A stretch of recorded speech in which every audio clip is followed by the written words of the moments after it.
Good morning. Thanks for being here. My name's Ryan. If we haven't met, I'd love to meet you and maybe hear how you made your way to the campus today. And I want to tell you about something we're kicking off here just today. We're going to start a new series called Here to There. And really, it's more than a series in a whole bunch of ways. It's really like a new chapter that we're opening up here at the church as we're kind of looking at the next 3 years of vision and what we think God is calling us to. And so a handful of things I want to make sure to tune you into a little bit on that. So if maybe you're a guest with us today, realize that the set of conversations we're going to have today and over the next several weeks, probably the next 3 weekends after this one, are going to be unique in many ways. And so just know that we're going to have a little bit more of a family conversation over the next this next month. And so, would love to have you sit in on that conversation if you want to.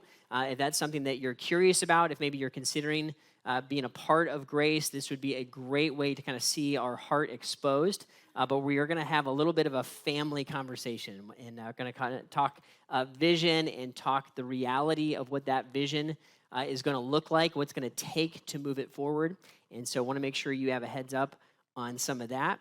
If you are a part of the family, if you would say, you know what, Grace is my home, Akron East is my campus, like this is where I am, or you're considering making Grace your home, what I would say for you is over the next several weeks, if you could do your very best to physically be in the room, that would be super helpful.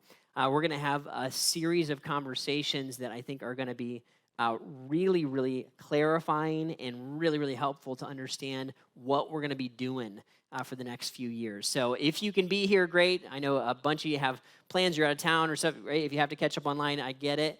But if you can be here, please do your best to do that. And then I realize a bunch of folks are watching online, and you maybe have been watching for a little while or just tuned in. And if you've never actually been here in the building, this is an awesome opportunity to kind of pull the trigger and show up physically. So I would invite you to do that. If you've never been here before, maybe just been watching from afar, this would be an awesome conversation to jump into over the next few weeks if you'd be willing to do that. But let me give you guys a little bit of a background. And I want to give you some backstory, a little bit to understand how we got to where we are, so that you can have a little bit more context to know kind of why we're making the decisions and why we believe God is moving us to where we think we need to go. So this campus, this is a campus of Grace Church. So we are one of 8 campuses at Grace Church. We're the Akron East campus. And about 6 years ago, a church came to us, the Elliott Grace Brethren Church, right down the street, not too far from here. They came to us and they said, hey, we're kind of stuck. We want to join you. Okay, so this is how this campus got started. It's kind of our origin story. They came to us and they said, hey, we want to be you. We want to join you.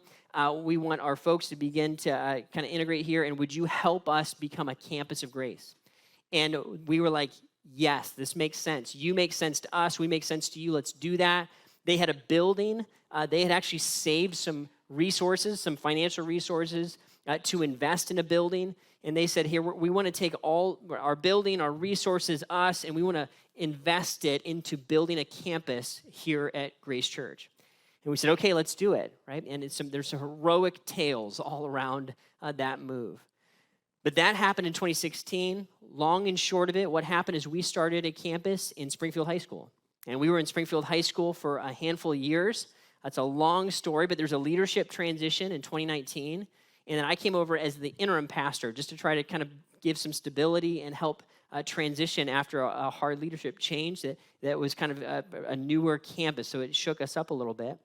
And so I jumped in for a bit there. Long story, but God anchored me in and called me to be the campus pastor here right as 2020 started. That's when that became official. And then you guys remember what happened in 2020, right? The whole COVID thing, right? If you haven't heard of it, right? So we then immediately went into COVID about 10 weeks after I became the campus pastor.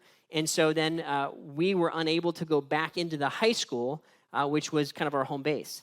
And so we were homeless, which was really fun to be able to say, homeless church, right? Unique. So that was fun period. What we did was the summertime. So people watched the video and set up shop like on decks and in driveways and in garages and gather together in small groups, kind of watched, and we stayed connected that way. Then God brought us here we started renting this building. We joined with a church called Crossview. Some of you were part of it. And that same church came and said, hey, we want, like the Elliott Grace Brethren Church did, we want to be a part of you. We want to join in with what God is doing. And they said, here, we want you to have a building and have our building, and we want to join the mission, and we're in. And so God melted people from the Elliott Grace Brethren Church and people from the Bath campus, another one of our campuses, that started this, and then this new cross, and kind of melted us all together in one mission with one heart. We've been here for about the last little over 2 years, and during this last year, God has brought another church body, the Arlington Memorial Baptist Church, came and said kind of the same thing. We want to join with you as well, and we have a building, and here's our people, and we want to join it, and some of you are from that church. So God has brought us through this incredible journey over a pretty short amount of time when you look at the last 6 years. Dynamic journey. We have been everything from a set-up, pop-up church in a high school to renting, to homeless, to having 2 buildings, all the things, right? All the things, right? You name it, we have now experienced it, which is super fun. But that brings us to this moment as we kind of look at what God has done for us. When we needed it, he has continued to open the door, right? We were homeless. He opened up a possibility for us to meet in a building. As we begin to fill up this space here a little bit, he opened up the possibility for us to have a new space to go. And all along the way, we've had new family members jump in and say, we want to be one. And God has given us a supernatural unity all along the way, which has been incredible. So when we look at where we need to go from here, right? We talk about here to there. Physically, of course, we're going to physically move and stop meeting in next August is our target in this building and begin meeting 1.5 miles down the road, 4 minutes down the road at this new location where we had the big party, right? So there's the reality of that physical move. But even more than that, we believe God is going to move us from here to there, and he's going to continue to expand us and make us more of what we've already been in many ways, right? He's going to magnify the parts of our culture and the focus of what we've been doing here so that we might make a bigger and bigger impact in our community. And ultimately, what we believe God is positioning us to do is to become a hub on this side of the city that will be positioned to start new campuses throughout this region. When we say campus, right, if you're newer with us, when we say campus, we basically mean church plant. That's how our campuses work. So when we say campus, we don't mean a video venue. We mean there's a pastor and a staff, and basically the church functions almost like its own thing, but we share our values and our mission together. And so Grace Church has 8 campuses. 6 of those campuses are right here in Northeast Ohio. 5 of those campuses are on the west side of the city. And then there's just little old us on the east side, right? And so when we look at what God has done is he has gathered up his people, his resources, and opportunities and influence. And I believe he is setting us up to create this hub campus, a pillar campus on this side of the city that could be strong enough to multiply and start new campuses out into the future that we might begin to blanket some of this area with other churches. That would be our heart, goal, and vision. Here to there is the next big step toward that reality, right? Us physically moving into that building and then taking the necessary steps to become that hub campus. That's the idea. So over the next handful of weeks, what I want to do is walk you through 3 big areas that we are going to be pretty focused on here over the next 3 years. Today, we're going to talk about community impact, how that can work for us and what that can look like. We're going to talk about discipleship and what we really believe God is calling us as Christ followers to be and to do here in our area.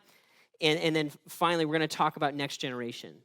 What does it mean to impact and reach children, students, and next generation leaders for the kingdom, right? And so we're going to talk about all those, and there's kind of real, tangible goals that are attached to each of those conversations.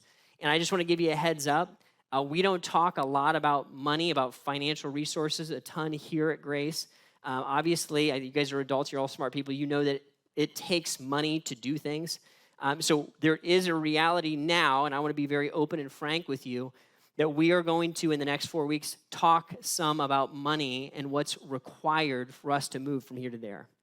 So I'm going to be open with you about that. I'll tell you what we need and what it's going to look like, and I'm going to invite you, if you want to, be a part of that. I'm going to ask you to be a part of it, right? Not asking for anything today, not asking you to really do anything. In fact, I got a lot of people stop me after the last conversation. They were like, "We're so excited." I'm like, just chill out, right? Just wait. And I'm going to say the same to you. We're going to walk through a lot of stuff over the next few weeks. And some things you might be like, I want to jump in right now. Just like, wait a minute. There's going to be a lot of opportunity for you to respond. I'm going to ask you to pray. I'm going to ask you to participate, be involved, and then I'm going to ask you to give financially if you're able and willing. Right? So there's going to be a lot of room to respond, but kind of hear the whole conversation first as we roll it out over the next few weeks and kind of lay that all out. So today we want to start with this first one, this community impact.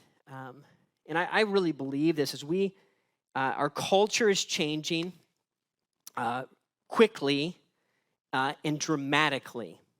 And I believe in this next iteration of church life, what has always kind of been true is going to become even more true, and that's that we need to lead by showing the gospel as we tell it. We're all kind of like this, right? When we see something, it creates intrigue in us, and then we want to know more, right? Often, when we experience something, when we see something, when we kind of have an exposure to something, that's what triggers us in and causes us to want to learn more information rather than just trying to go study something or hear just the words or the message of something. I want to see it, and then it causes me to want to know more. I remember Lori, my wife, and I, we actually met playing Ultimate Frisbee, which is God's sport, right? It's fantastic. Man, if Ultimate Frisbee was a professional sport, I might be in a different field. I'd probably try to make it. Like, I love Ultimate Frisbee so much. So fun. And we played on this club team that was like a traveling team, co-ed, and Lori and I met the first day of practice. Anyway, and we would practice and we'd travel. We would go do these tournaments like all over the place. Pennsylvania, we go down to Ohio State, you name it. We went to Kent, met at Kent. And then one of these times, we made our way out to one of these tournaments. I think it was in Pennsylvania. I think it was at Allegheny. And I remember being there. It was a cold, rainy day. I'm just a bunch of college students, you know, and it's like it's for fun. You know, there's no scholarship involved. Right? There's not like any real skin in the game. It's just a bunch of people playing Frisbee because they're crazy and they love to do it, right? So that's all it was. And I remember Lori talking about her family a little bit, her parents a little bit, and I never really paid a whole lot of attention to it. We were just friends at the time. We weren't dating yet. But one day, her parents showed up in Pennsylvania at our Ultimate Frisbee competition for college, right? And I was like, so your parents came? I didn't even know. I didn't even know that was like a category of what was allowed. Like, it never occurred to me that parents would come to our club Ultimate Frisbee tournament, right, for college. And she's like, "Oh yeah, they came." Right, and they came. They brought blankets and water and food, and they're immediately the parents of the entire team, right? And they kind of love everybody. I'm like, who are these people? Like, I don't know anything about them. And now as I experience them, right, and they are an experience, right? They just like instantly love everybody. If you ever met my mother and father-in-law, you meet them and you're evidently a part of the family now, right? And they're going to be at your Frisbee game, right? So like you're in, and now I'm like, I want to know these people. Like, I don't really know anyone like them. And so now I'm curious, what makes them tick? Where does this come from? I want to be with them more. I want to hear more. I want to learn more. I'm interested all of a sudden. Where if you just said, "Hey, my parents are great," I'd be like, "Okay, yeah, mine too, whatever." Right? But if I see it, right, experience it, it's a little different. I'm in now, right? There's a show and tell to the whole thing. And when we look at the gospel, the story about Jesus, I think this show and tell thing is huge. As we go further into a post-Christian situation, the showing is going to have more and more value as we want to be effective in the telling.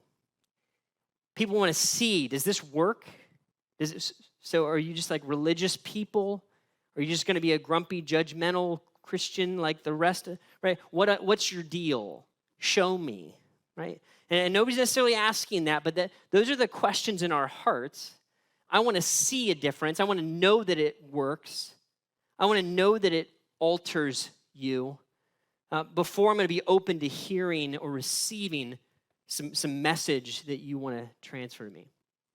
I think this was true 2,000 years ago when the Apostle Paul walked the earth. Listen to what he said here. He said, this is a trustworthy saying in Titus 3:8. He says, I want you to stress these things so that those who have trusted in God may be careful to devote themselves to doing what is good. He said, these things are excellent and profitable for everyone. So Paul's going to look at Titus. He's going to talk to Titus. Titus is leading another church. And he says, hey, Titus, make sure the people that you're leading, that they give themselves, they devote themselves to doing good. Great good has been done for them.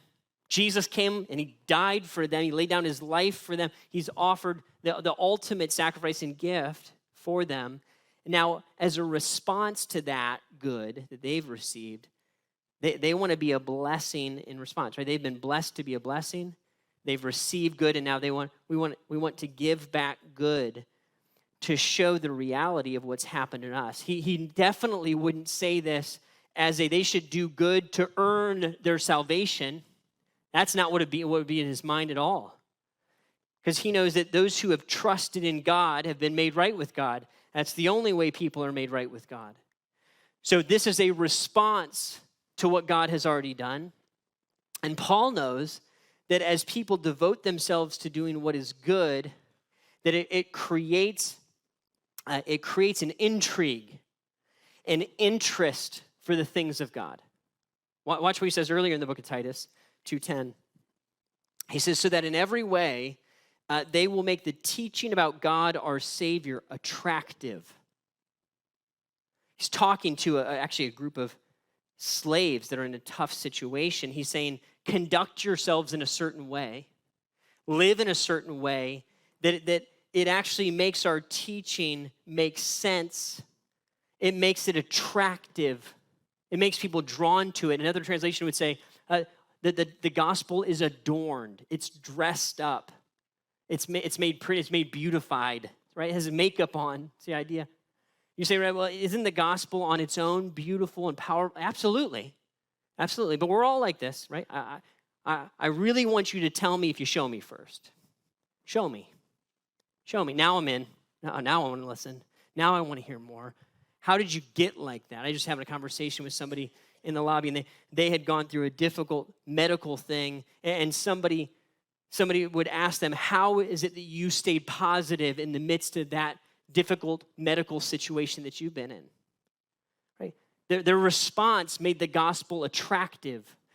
Doing good makes the gospel attractive. When we live different, it draws people to an openness to hearing the message about Jesus. Right? So this is what we want to do. We want to make Jesus make sense by showing the gospel as we tell it. I want to help people to get clear about who Jesus is.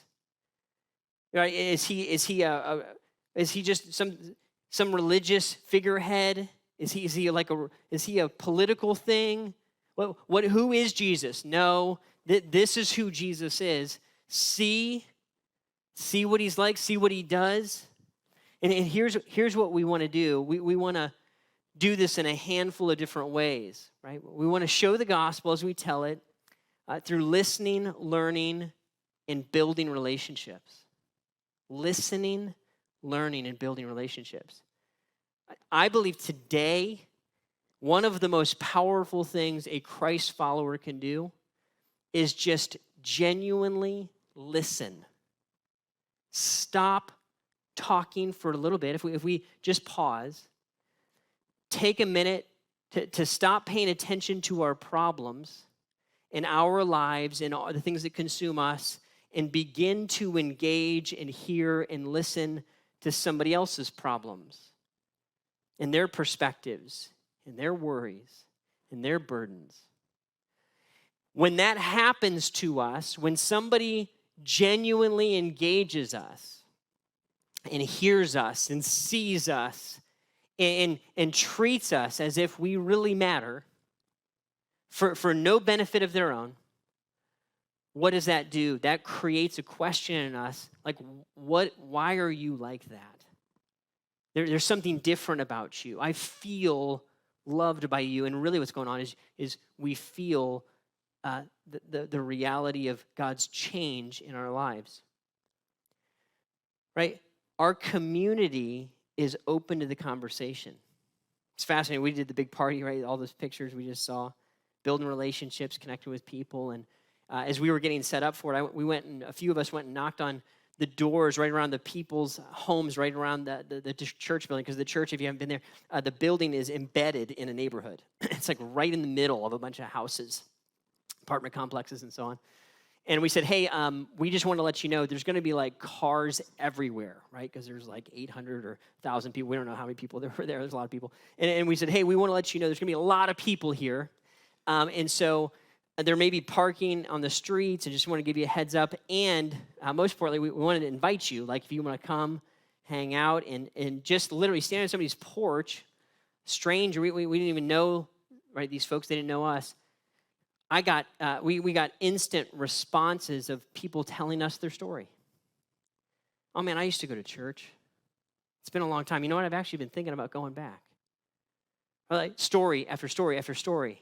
Right? Not everybody responded that way, but a lot of people, a surprising number to me, did. And then there's an openness and there's a responsiveness if somebody would simply initiate and if somebody would simply listen. So what we want to do is we want to go in and continue with this posture that we've had. We want to be learners. We want to be listeners. We want to build relationships. We're not going to come in like a bull in a china shop and tell you what you need from us, what you need to hear. And right? We don't want to have that posture. I want to learn. I want to listen. I want to show the gospel as I tell it. Right? As we begin to build that relationship, we want to continue to build on that by showing the gospel as we tell it through service. We started this a few years ago as an experiment. We looked around at our area and said, you know what? There's a lot of people who are less mobile, a lot of elderly, a lot of single-parent homes. And I bet you people might value having maybe some people from the church be engaged and be willing to do some work in their yards just to help out. And that's how Go and Do was born, right? We like let's just go do that, right? Our version of Go and Do here at the Akron East campus is really just to go do projects, right, at people's houses. Mostly the elderly are less mobile, and we want to respond the best way we know how. Here's what I'm guessing. As we continue to learn and listen and build relationships, my guess is that we're going to learn more and become more effective as needs surface, and we hear how can we be helpful. Single mom, right? How can we be helpful to you for real? What other ways single dad, can we come alongside you and be a support to you? As we learn and listen, we're going to find needs that get surfaced. And here's what we want to do. We want to have resources set aside for things like Go and Do, and then other things that we don't even know about yet. Because as we learn new people and build new relationships, we're going to have new needs, and we want to be able to pounce on those needs as they show up. We want to be positioned to be ready. As the needs arise, we want to be ready to go meet those. Right? And we want to be able to act. So we're like, let's set aside some financial resources now to continue doing Go and Do, to continue reaching our area and making an impact in the community. And then whatever else comes up, we want to be able to jump in there.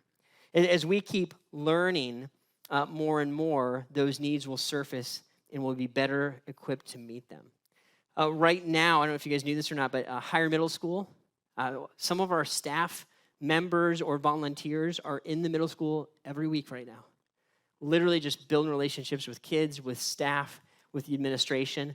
They just are allowed to go hang out and get to know kids, which helps get to know families, right? And gets to understand more, how do we make an impact? How do we serve here in our community, right?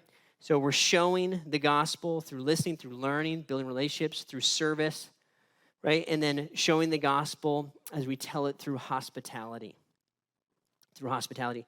A huge part of who we are as a campus is that we are a welcoming, accepting group of people.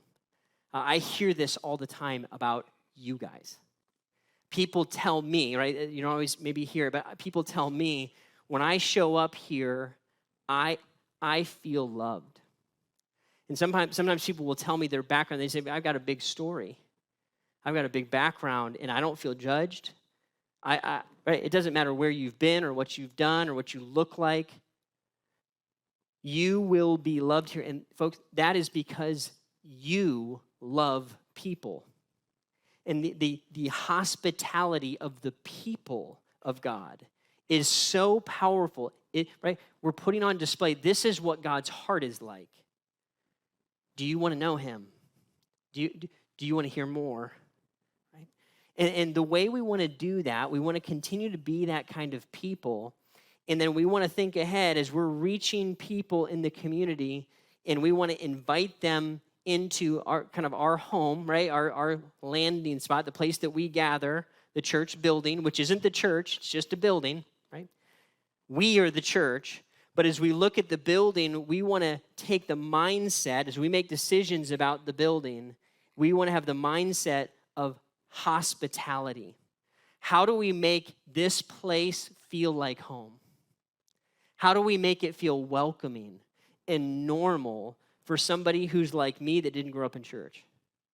If somebody's 20 or 30 or 40 or 50 years old and they have no church background, how can they walk into a space and just have it feel okay to hear a story about Jesus and to hear the Bible be taught and to be around God's people?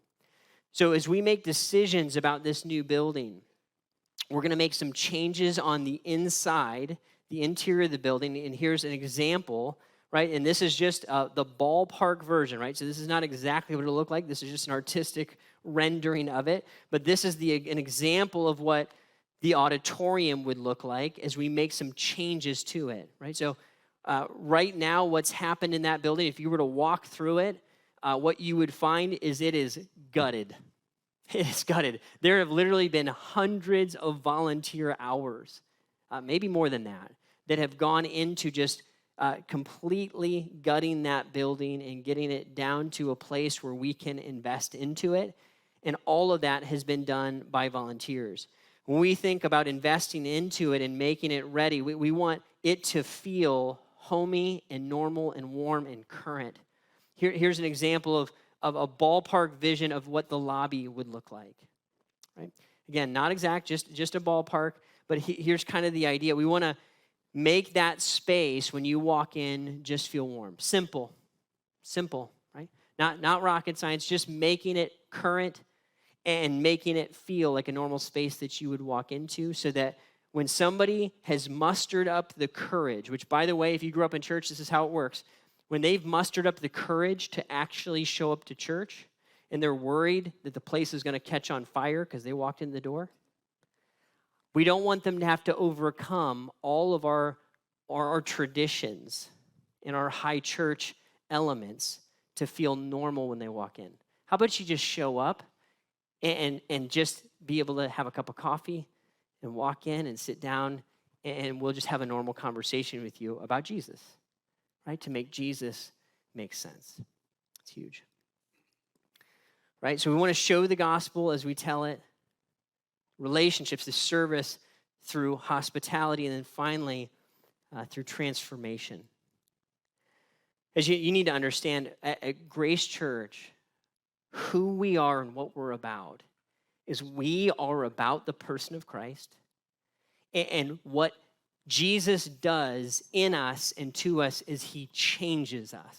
That is who we are. We are a group of people that are being changed. We have not arrived anywhere. We are on a journey. We need help. We're moving somewhere. Transformation is what we want to have happen in us, and it's what we want you to be able to see if you looked at us. And a huge, huge part of what we see, where we see transformation happening is through an amazing partnership we have with Restore Addiction Recovery. We have Dan and Jennifer Gregory here with us today, and I want to invite them up to talk to us a little bit more about Restore and the power of what it is. Why don't we give them a big round of applause here as we bring them up here for a few minutes.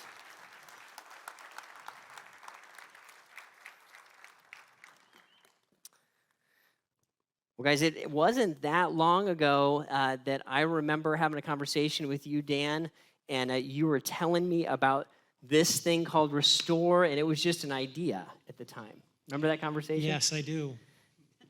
Yeah, and you guys were passionate about it, and it was a vision and a dream, and you talked, I think, to some of our campuses and our staff, and now, fast forward, and Restore exists, and it's powerful. Tell us a little bit about what is Restore, how does it work?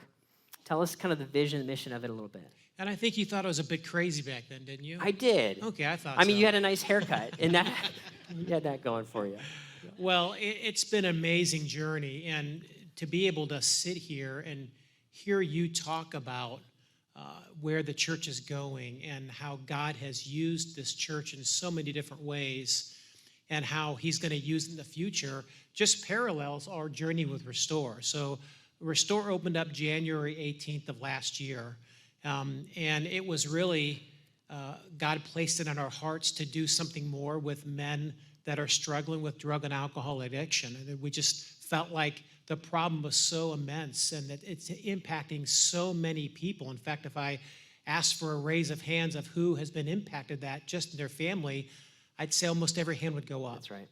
And so I just felt a passion to get more involved in that. And so many people came along to help us in that journey. And so Restore is basically a place for men to go that struggle with drug and alcohol addiction. It's a 1-year program. It can be shorter, it can be longer, and it's free to the men. So it's free to those who come. There's a job placement program in there, and it's really an extension of the local church body. It embodies everything that Grace East is.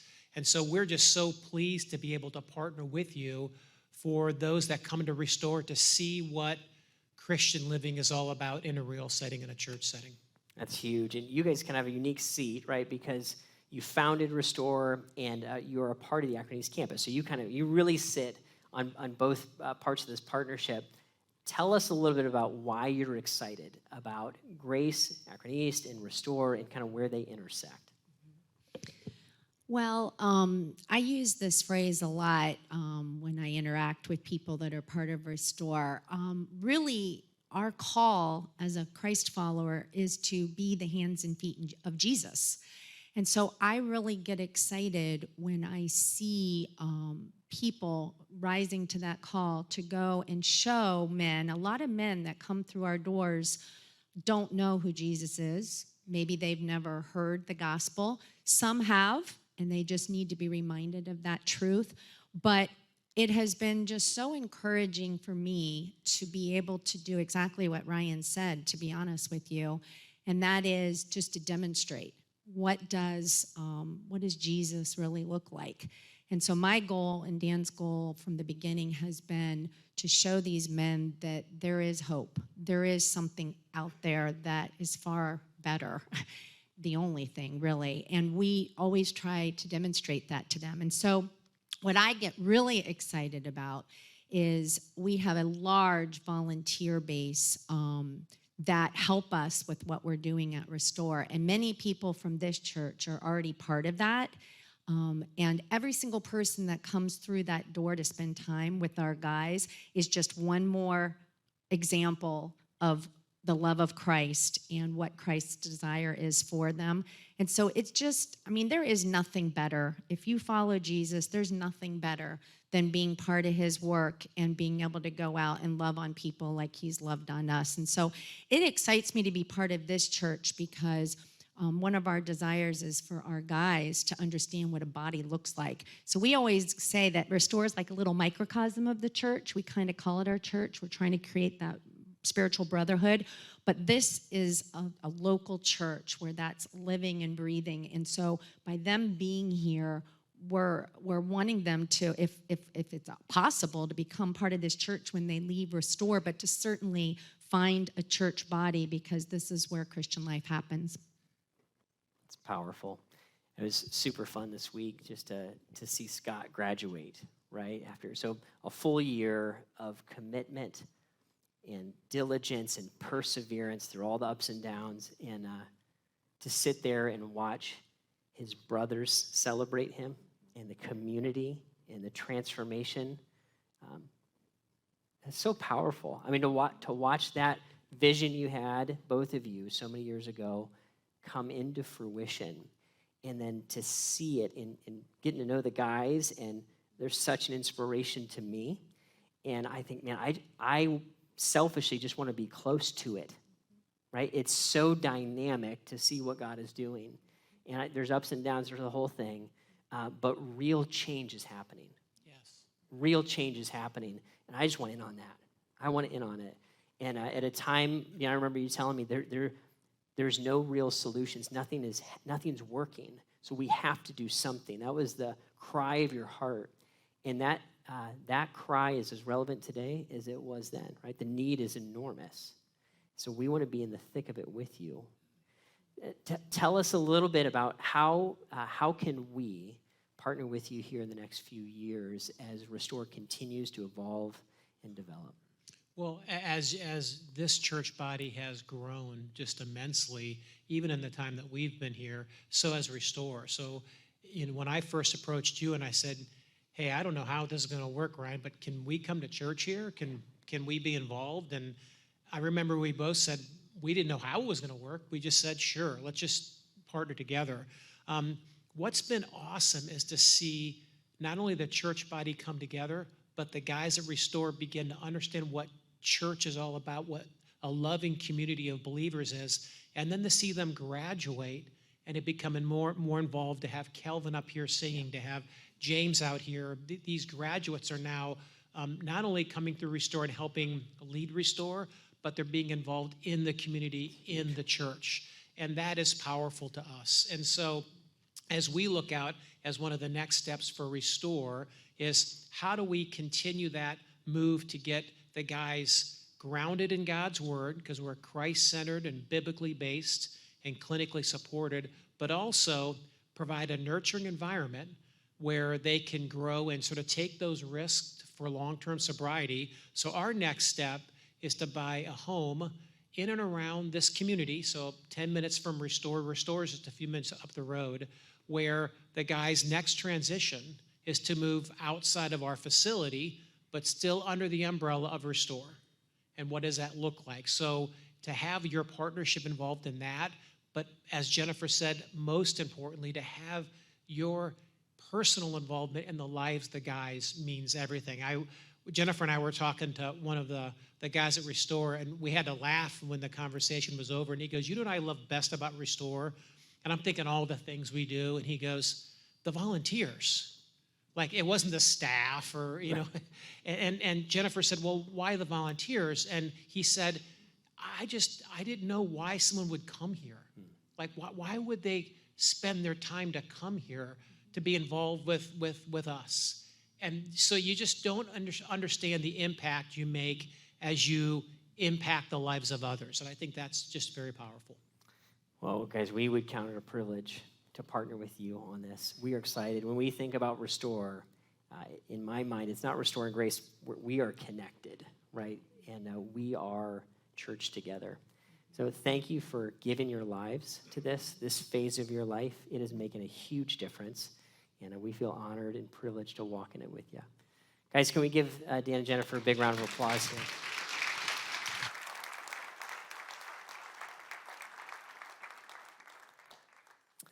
Guys, isn't that powerful? Just love hearing about what God's doing. And I'll just say this: if you are a part of Restore, if you're a family member of somebody who's at Restore and you're here, I just want you to know, being close to you, if you're in the program, and watching your transformation is one of my favorite things in ministry right now.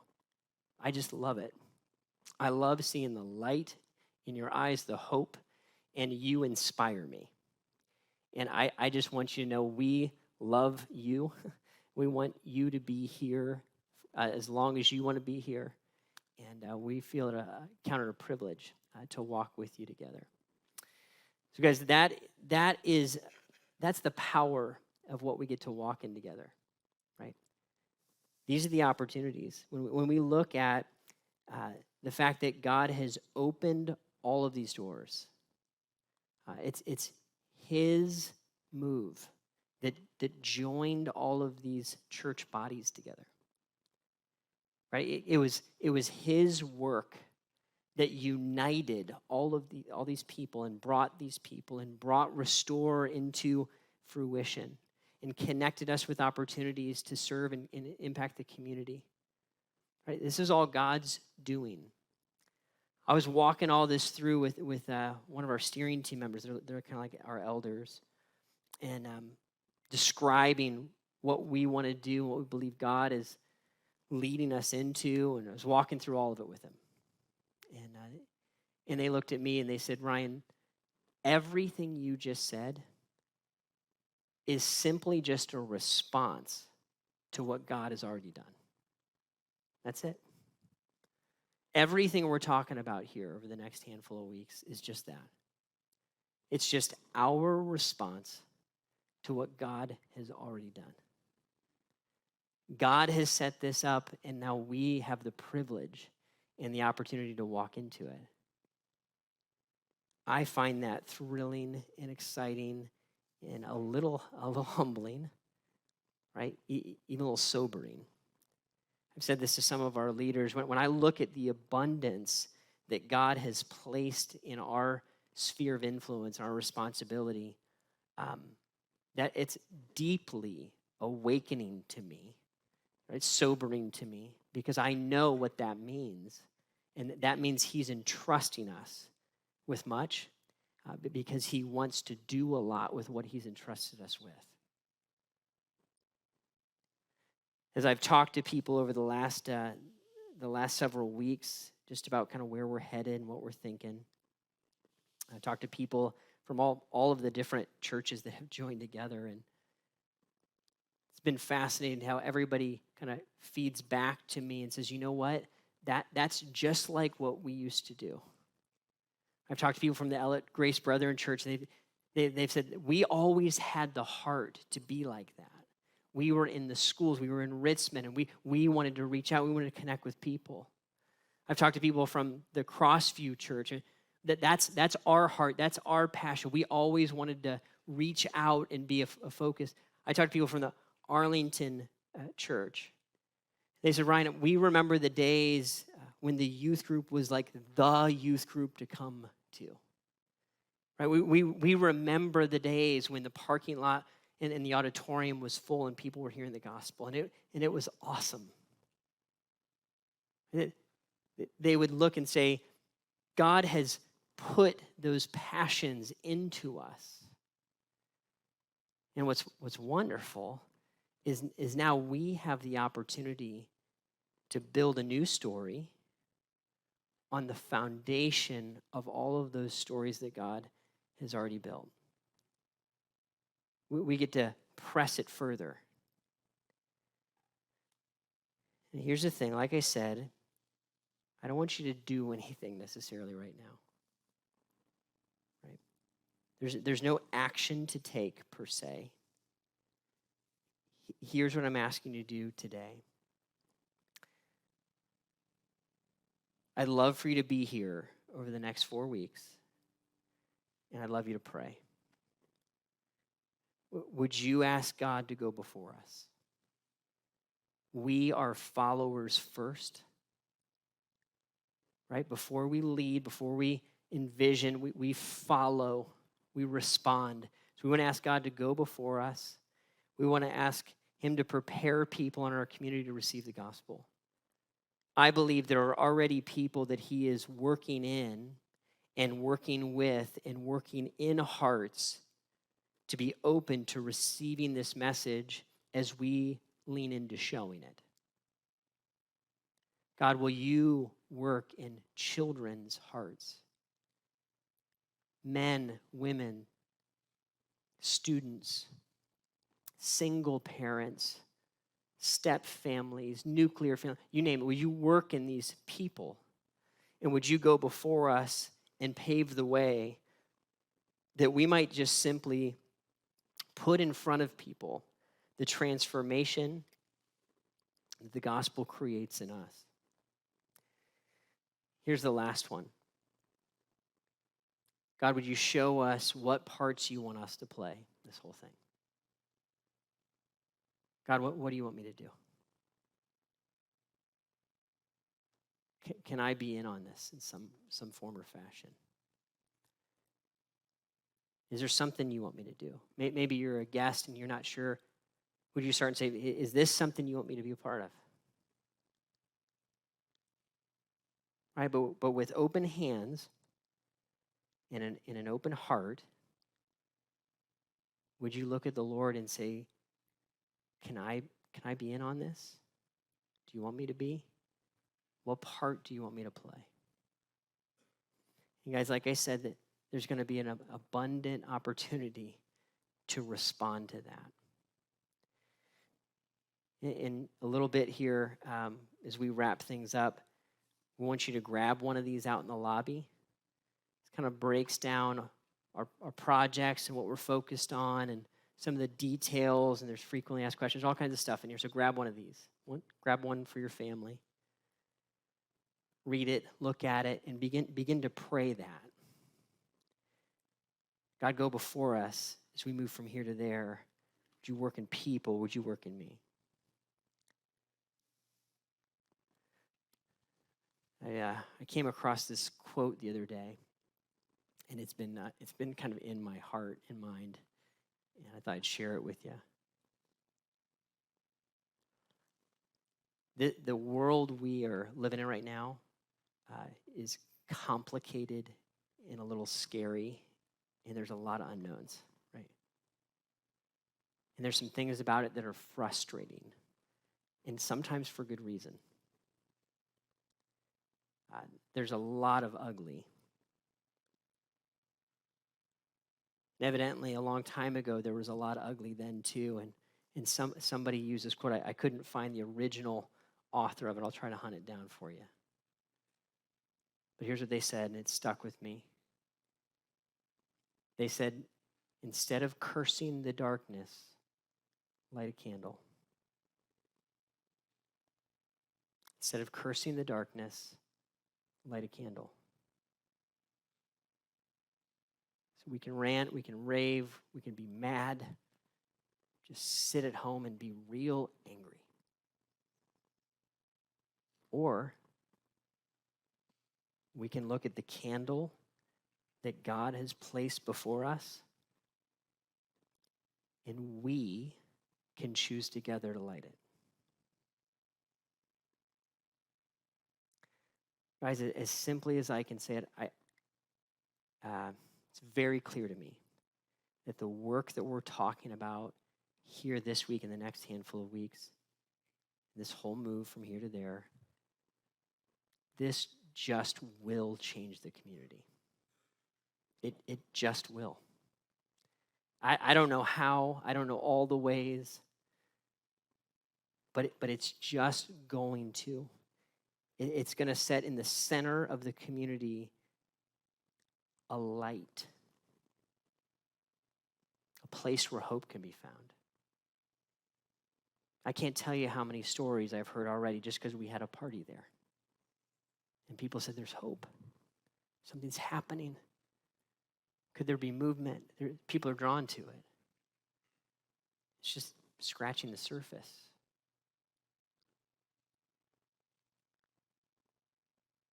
What could God do if a bunch of ordinary people simply did their part? I don't totally know. But I know it'll move. It'll change a community. People looking for hope will be able to find it. So today I just want us to start there. God, help me to see it. Help me to shift from cursing the darkness to asking, how can I light the candle? The band comes up. I'm going to pray for us. Sing and worship together. Father, we just stand in awe. I stand in awe, Lord. That you would entrust us with such great opportunities.